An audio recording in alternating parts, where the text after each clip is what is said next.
Thanks for joining us as we share some special stories that WLWT has brought you throughout the years. Over the next half hour, we are taking you on a holiday flashback with stories of generosity, inspiration, and celebration. Our first flashback nearly 30 years ago, when the Bengals celebrating the season with players' kids. Former WLWT reporter Michael Collins takes us to that gathering in December of 1986 that included a few predictions. It was Christmas time Bengals style tonight, but this party was strictly for Santa and the Bengals kids. I noticed you brought your son with you to the party this year. Yes, little Mikey. But he's gone to these things when he was that age, believe me. Has he been a good boy this year? Well, yes, and I think Santa will handle it well. Now, normally the media doesn't come to this party, but the coach was afraid the players would stay out too late, so they invited me to tell a few jokes and sing a few songs, knowing that way the place would clear out quick. Now this is where the true football experts are, so forget Jimmy the Greek and forget the fact that the Bengals are favored by only 3 points. Remember, these kids are on an inside track. Who's going to win Sunday? Bengals. Yeah, what's the score going to be? 28-0. 20-5. 20-5, and the Browns are going to win? No, we are. Who's going to win the football game on Sunday? Daddy. Huh? Daddy. But despite the expertise of some of these kids, others are just too young. To them, Daddy just goes to work and comes home. How old is a kid before he realizes their dad's a football player and they see him on TV, you know? Oh, I started when I was 6 or 7, so I guess 6 or 7. But at any age, there are just some statistics you can't ignore. Who's bigger, your daddy or Santa Claus? Daddy. Oh, by the way, I'm not going to tell you who played Santa Claus, but instead of coming down the chimney, he kicked in the door. Michael Collins, News 5 on the Night Beat. Santa will finally relax after delivering all those presents, and he couldn't do it without a few important helpers. Let's flash back to 1994 and former WLWT reporter Mark Kaler. He talked to those helpers to find out why they do it. Mom and Daddy, do you? Santa's helpers are a lot like you. They have their good moments at work. Give Santa a big hug. Santa loves you, hon. And then there are the more challenging moments. You scared of Santa, aren't you? It's not always easy representing the North Pole, but the big man himself knows he'd be in trouble without these look-alike helpers. Ask any mom.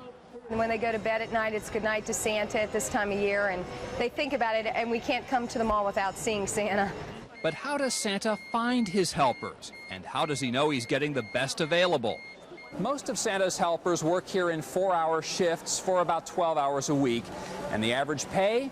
Roughly between $7.50 and $9.50 an hour. Money and fame don't motivate these guys. They're in it for the fringe benefits. I enjoy seeing the kids' faces, and they come up and hug you, and they give you a big kiss.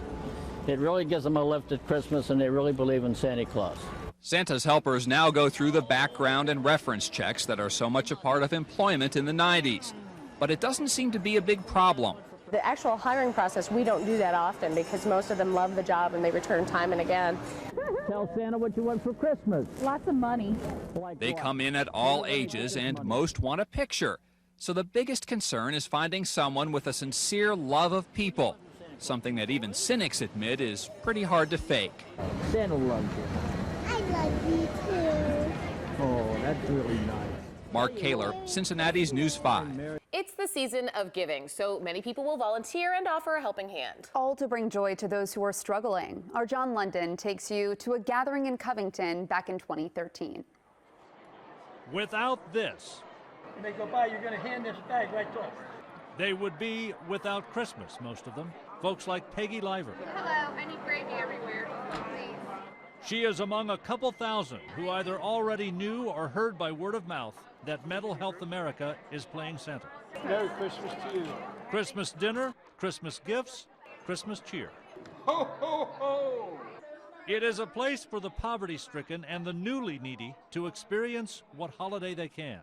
Peggy and her children, Justin and Becca, have had a year full of surgeries and layoffs. So like a growing number of families who are tapped out, they're here for a meal and some semblance of community. And also be able to get some gifts that I can't give them. Volunteer hands sacrificed Christmas morning to wrap some Yuletide joy. Here are some of the other donated items scarfed up today, handmade. They used to bring a few hundred. And now we're handing out 10,000. which seems to say something about the extent of need in the final days of 2013. And a happy new year. In recent years, we're told about a third of the people here lost a middle-class lifestyle. And this is their Christmas. Organizers and volunteers try to convey a warmth of guests in homes. Innocent young faces are everywhere you look. Recognizable faces, like former Bengal James Brooks, looks upon today's turnout and considers his participation a chance to give back. You getting the occasional who day? Oh, no question about it. A who day. That's part of my life. Talked to a number of people here with little or no employment in their lives right now. All spoke how grateful they are. Hey, jingle bells, jingle all the way. For the Christmas they found today at Northern Kentucky's Convention Center. Firefighters responding to the call, not to put out a fire, but to help make Christmas a bit better for families. Let's flash back to December 1995 as we follow Newport firefighters making the holiday a bit brighter. Santa Claus and the members of the Newport Fire Department tonight adopted 3 families that wouldn't have had a very good Christmas, and we just wanted to make sure they had a little something. Merry Christmas!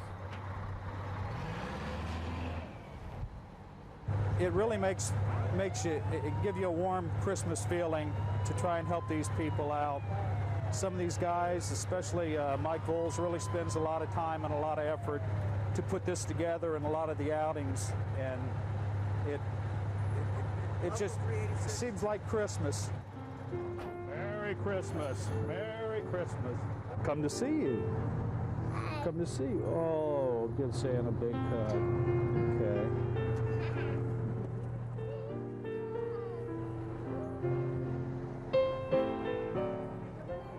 Sarah been good? Okay. You can open it. Mommy, look at this. They light up. Some of the things we got were just like basic everyday needs. Some of it was diapers, baby formula, even school supplies, where some of the kids didn't have school supplies or clothes to wear, or they were wearing old shoes and everything. Oh, Merry Christmas.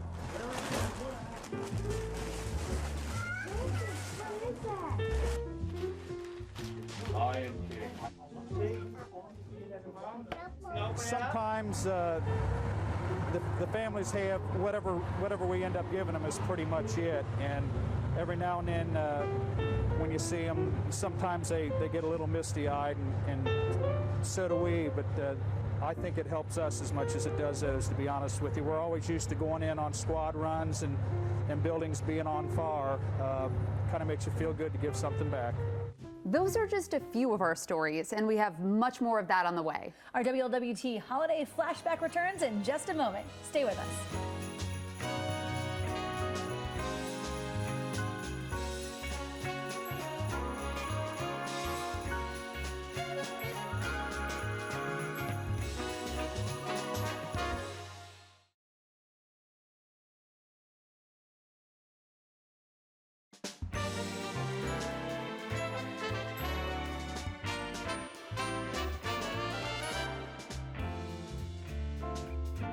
That's just a small glimpse of the Christmas lights across our area. Welcome back to our WLWT Holiday Flashback. A Batavia man, one of those people decking the halls of his home with thousands of lights. In fact, it's one of the largest interactive light and decoration displays in all of Greater Cincinnati. So let's go back to 2023 in Batavia with WLWT News 5 anchor Lindsay Stone. Step outside your car and inside Chris Clark's world of holiday magic. Oh, check it out. The Batavia home is decked out with thousands of holiday lights and a walkthrough display. One of the biggest things we wanted to do was create a walkthrough display so people can get out of their cars and enjoy the atmosphere, be able to get out, mingle with each other, get a chance to be able to see all the interactive stuff from the animatronics and all that, and just have a great time. Clark says his love of Christmas displays started as a child when his dad would decorate their front yard. But it wasn't until a few years ago Clark decided to share that joy with others. I got diagnosed with some crappy stuff in 2019, so I told myself on the way out, I'm going to bring other people joy, and that's my main goal now, is just spreading the love and spreading the joy. From life-size animatronic displays to dozens of nutcrackers lining the path, The holiday display is unlike any other, including Clark's Elf collection. Here I am now with over 1,000 of them and still counting. Thousands have already enjoyed the display so far this season. Last weekend alone was our first kind of getting into that feel of that busyness. We did just over 1,500 cups of hot chocolate, 4,500 people. And Clark hopes more families will stop by. So everything we do is 100% free. We do hot chocolate, candy canes, cookies, everything is free. For years, a family in Adams County made their farm a holiday attraction to share with the community. Let's flash back to December 1988, and our Curtis Fuller takes us to the Rudd Christmas Farm. Nestled in the woods in a small town about 85 miles outside the bright lights of Cincinnati is a 40-acre farm known as the place built by Carl Rudd. Busloads of people flock here each year to see one family's expression of Christmas. I said, if I ever get a chance, I want to show the people the love from my heart what really Christmas means to me. For more than a quarter century, the Rudds have been putting lights throughout their farm during the holiday season. This year, they've added 50,000 more, bringing the total to over 200,000 lights. I expected something, but nothing like this at all. It's been really fabulous. It's definitely worth the drive. It is beyond your imagination. There's a beautiful place down in Maryland that everybody goes to see. Nothing compared to this. This year, many who were unable to stroll through the hills in the past were able to see this spectacle of lights up close. The Rudds got volunteers to carry the handicapped through their Christmas farm. I thought they was beautiful. It's the first time I was ever able to see them. God never was able to climb the hill. I might be real poor in this life, but buddy, I'm real happy. The last 26 years have been the happiest years of my life. In Adams County, Curtis Fuller, News 5 on the Night Beat. We know kids love waking up to presents Christmas morning, but it's also important for them to know the meaning of giving back. So middle school students in Wyoming got a lesson in generosity. Former WLWT reporter Jeff Hirsch takes us to class back in 1994. Draw a rectangle 3 centimeters long, 2 centimeters wide. Please make sure that they marked it as such. Math class at Wyoming Middle School, but this week children here are learning more than just numbers. I think they've learned that giving is a gift. Gifts piled high in the classroom. To Mother from Santa, one says, but in this case, Santa is all these students. Well, because I just want to help other people have a Merry Christmas. Wyoming Middle School students are adopting families for the holidays, bringing in presents for people they've never met and probably never will. It doesn't really matter that I don't know them or anything, but it's the thought that counts and everything, that we're their Christmas. Now, as you can see, there's quite a bit of stuff here. There's bags of food, and there's books, and there's perishable foods coming in, and there's a whole bunch of toys here neatly wrapped, and there's stockings. But this is all just for one family. Each homeroom has its own family. You multiply this times 29 homerooms, you've got quite a lot of stuff. There's enough food for 10 days, not just Christmas, and things which will last beyond Christmas Day. Well, I brought in sweatpants for the boys and slippers for the mother. And when these Wyoming kids open their own presents Christmas morning, they'll know because of their efforts, other kids will have presents too. Friends they've never met, but still friends. Jeff Hirsch, Cincinnati's News 5. From the church services to helping those in need, Christmas can bring out the best in people. Former WLWT News 5 reporter Tony Now takes us back to 2002 to show us the true meaning of the holiday. Is there any doubt it's the Christmas season? Musica Sacra performed a free concert at Christ the King Church in Mount Lookout Sunday afternoon. It's an annual event that marks the start of the holiday season for a lot of local families. And while the group sings on, Fairfield firefighters are hard at work. No fires to put out here, but plenty of families to help. A local hobby store owner donated tons of collectibles to the local firefighters union. What we're doing is we're going to sell them and use all the money, 100% of the profit that we raise, to help out Fairfield families in need this Christmas. Christmas carols fill the air in Grants Lick, Kentucky. Folks at the Baptist Church have started what may be a new tradition here. Well, we have a live nativity scene. It's the first time we've ever done it. Just got a lot of volunteers involved and just trying to reach out to the community and tell them a little bit about the story of Jesus during Christmas.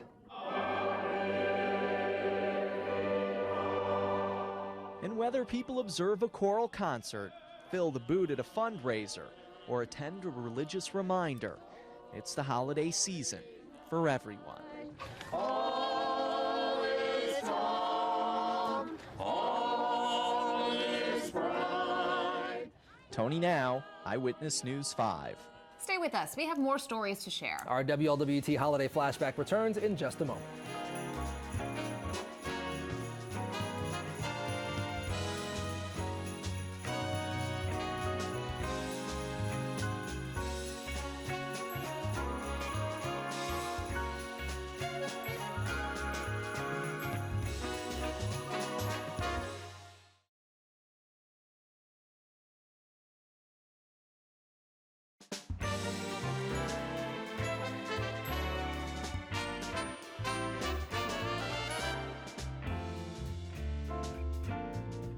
Welcome back to our WLWT Holiday Flashback. Now to a Cincinnati tradition. Winterfest at Kings Island is one of the biggest traditions, and it all started in 1982. And since then, generations of families have enjoyed the annual celebration in Mason. And our Curtis Fuller here again with the sights and sounds from Winterfest back in 1988.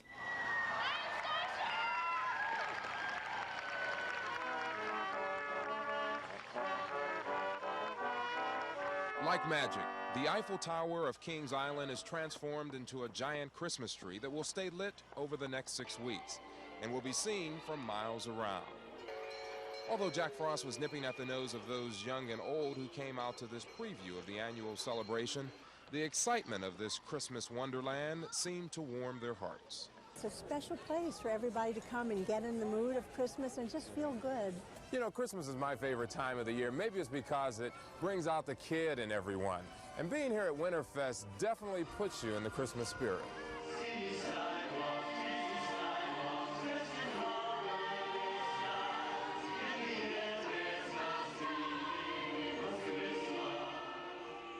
Everything from musicals on stage to ice skating on Royal Fountain. For just a moment, it seems like you were taken back to a time when everything was fun this time of year, a step back into your childhood. We're all children at heart at Christmas, and it just brings Christmas to life for everybody. And we're sorry that it only lasts 6 weeks. But for those who had the chance to share their wishes with the person who makes Christmas dreams come true, for them, the Winterfest feeling will last a lifetime. Curtis Fuller, News 5 on the Night Beat. You can't celebrate Christmas without remembering the legacy of Ruth Lyons. The fund in her name continues to help children and local hospitals year-round. Former WLWT News 5 reporter Robin Phillips shows us how it helped kids all the way back in 1982. Ruth Lyons held the first party back in 1939, but her dream to make Christmas very special for hospitalized children didn't end when she retired. Talk show host Bob Braun has been handling the important task for the past 16 years. Well, it means that somebody cares about them, someone is thinking about them, and at this time of year when they see all the television things about Christmas happening and they're in a hospital, it means that they can participate and be part of it, and Santa Claus has not forgotten where they are. Pediatrician Dr. Roger Geisel has been Santa Claus at the annual party for the past 25 years. And we do this party down here and then go upstairs and see all the children who cannot come down to the party. The children received toys, sang Christmas carols with Rob Ryder and Mary Ellen Tanner, and for a while were able to forget about their pains and illnesses. Many of their parents joined in on the festivities too. They might have to spend the holidays in the hospital, but the Ruth Lyons Christmas Fun Party made certain they didn't miss out on the fun, the joy, or the love involved in this very special holiday. Oh, and a Merry Christmas. Robin Phillips, Action 5 News. We'd like to thank all of you who've donated to the Ruth Lyons Children's Fund this season. You can still donate with that information over on WLWT.com. Or you can scan the QR code to find out how your gift helps children in area hospitals year-round. Thanks for joining us for our WLWT Holiday Flashback. And we hope to see you each weekday morning on WLWT News 5 Today. Have a good night from all of us here at WLWT.